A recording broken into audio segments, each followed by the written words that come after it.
The first teams to be inducted tonight, the 1966 and the 1967 baseball teams. The mid-1960s was a very exciting time for Bellarmine baseball. The Lions fielded two of their best teams ever in back-to-back seasons and finished first in the Tacoma City League in both years. The 1966 team, coached by Frank Michael, finished with a record of 13-4 and was the first Bellarmine champion since 1959. The 1967 team, coached by Bill Wetzler, while Frank Michael was away on sabbatical, finished with a record of 17-2, again finishing the season in first place. The 1966 team was a blend of solid talent from the classes of 66, 67, and 68. The team had senior leadership featuring team captain and second baseman Jim Anstad and center fielder Pat McFarland.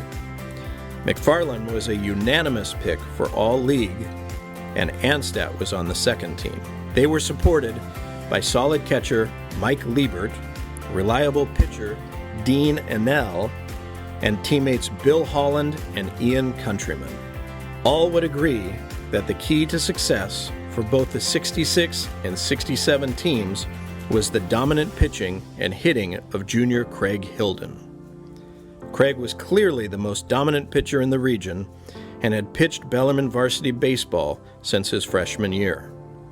Four standout sophomores who became three-year starters for Bellarmine baseball filled out the starting lineup. In 1967, it was more of the same success. Coach Wetzler reloaded by adding new senior players to the returning veterans. Gary Niehaus became the new starting second baseman, and Fritz Mondau and John Flaherty added depth. Junior pitchers Dan Seymour and Jim Hansen provided strong pitching depth behind Hilden. These two seasons created much excitement, many memories, and generated long-lasting relationships among the players and coaches. This is what Bellarmine athletics are all about. Congratulations to the championship baseball teams of 66 and 67, Bellarmine Athletic Hall of Fame Class of 2022.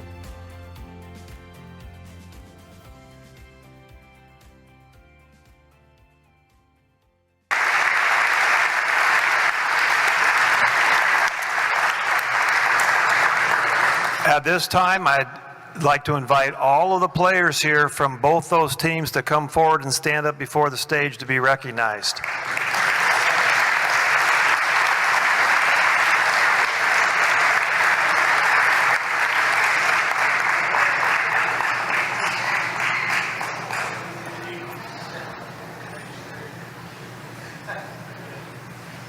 Yeah. Oh, right here, yeah. Excuse me for that.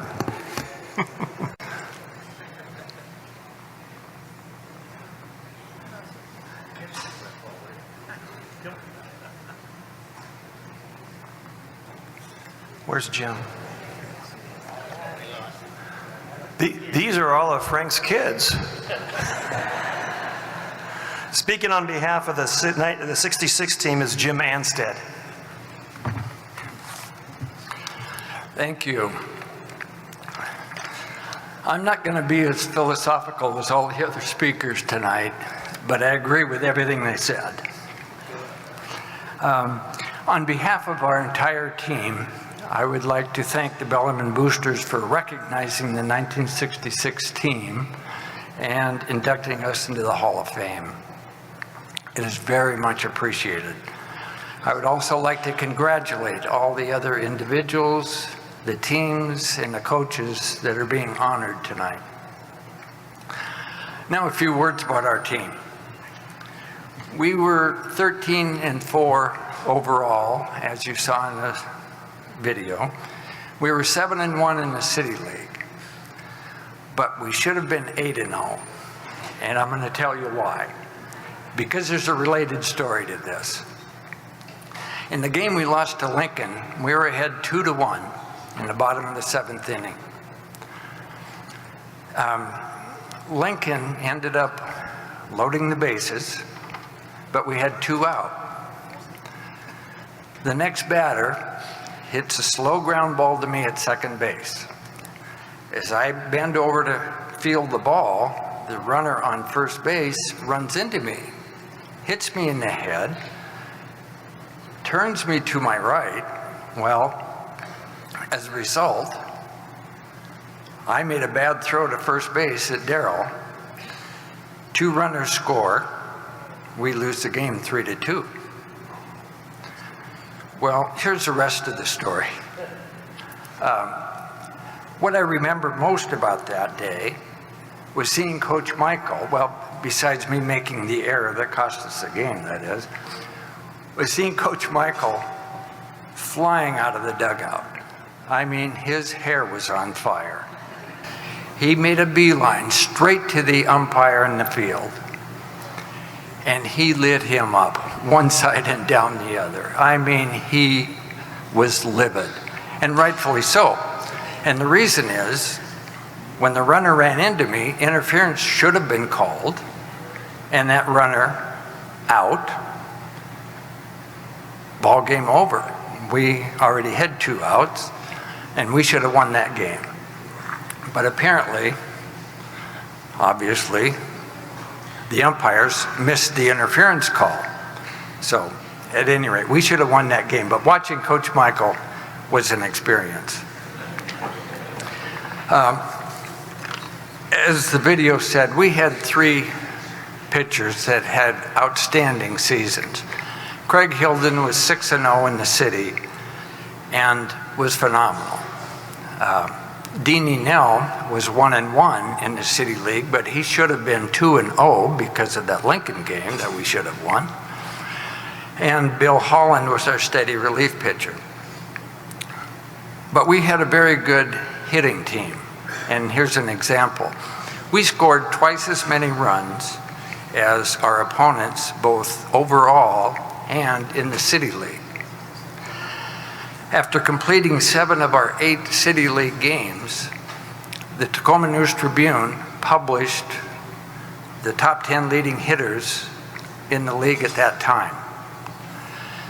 The top 4 hitters were all from Bellarmine. So besides having a great hitting team, we had obviously a great pitching team, and I'd say our defense was as good as any. Finally, you don't have a great team without a great coach. And we had that in Coach Michael. And that's why I'm so glad that he's being recognized tonight on an individual basis and inducted into the Hall of Fame. It was a privilege to play with these guys. It was an honor and privilege to play with Coach Michael. And now, if we could get Coach Michael to run up to me, pretend I'm an umpire that just missed a crucial call, I assure you, it'll be worth the price of admission. Thank you.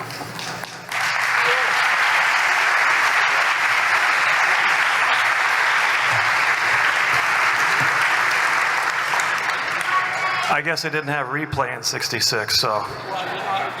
Speaking on behalf of the '67 team is Hall of Famer John Miller.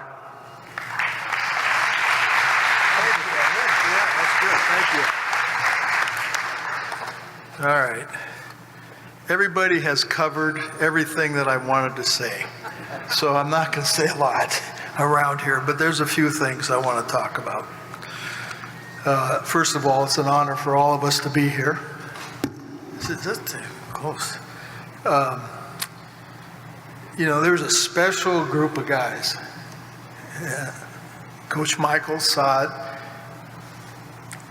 getting together from our freshman year to our senior year and working hard in football, in basketball, and in baseball.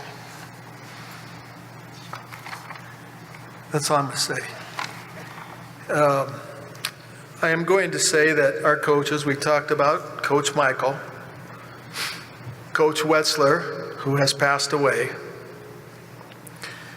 both excellent coaches. They taught us a lot. We also have had a couple people pass away who were on these teams. Jim Hansen, that's his son. Bill Wetzler, who we've already mentioned. Randy Santo and Dan Seymour. They were all good. Now, so on a personal note, I remember a game we had against Mount Tahoma, and I think it was already discussed by somebody. I was moved from left field to between home plate and third base. And if any of you have played baseball, that's not a place you want to be. And if I'm not mistaken, I think that wonderful Coach Michael put me there. So I'm probably like, 30 feet away from Ron Say, who happens to be one of the better hitters in the world. But thanks to our pitcher, who's been mentioned a few times, and probably we mentioned a few times more, Craig Hilden, he made Ron Say remain hitless, and we won that game. And I had to go back. I didn't have to go back, but I went back into left field, sweating like a dog, but I felt good. And the other thing that I would like to say, I told you to be brief though. I have my two boys here. Michael's on the team here for the next, I guess, what do you call it, lesson? For the 1993-94 basketball teams. And when he graduated, he had his 9 letters and his Bellarmine blanket. I don't know. We want to identify everybody? Sure. I thought I only had 2 minutes. Okay. That's enough.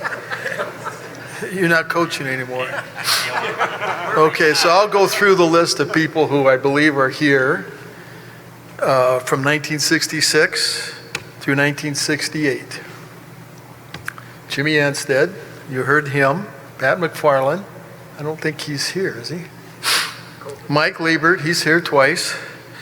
Bill Holland, Dean Anil,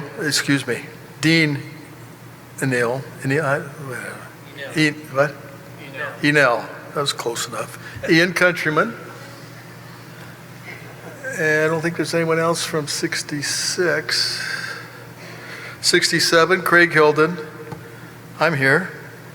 Gary Nias, Fritz Mondo, John Flaherty, Vern Harkins, who was spectacular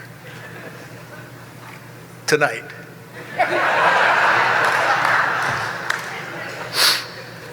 1968, this is a long time ago. Pat Smith, Art Dernbach, is he here? No. Leonard Johnson's here. I don't know where he's at. What are you doing over there? Jimmy Rhea. Tim Corbett's not here. Daryl Prentice is here.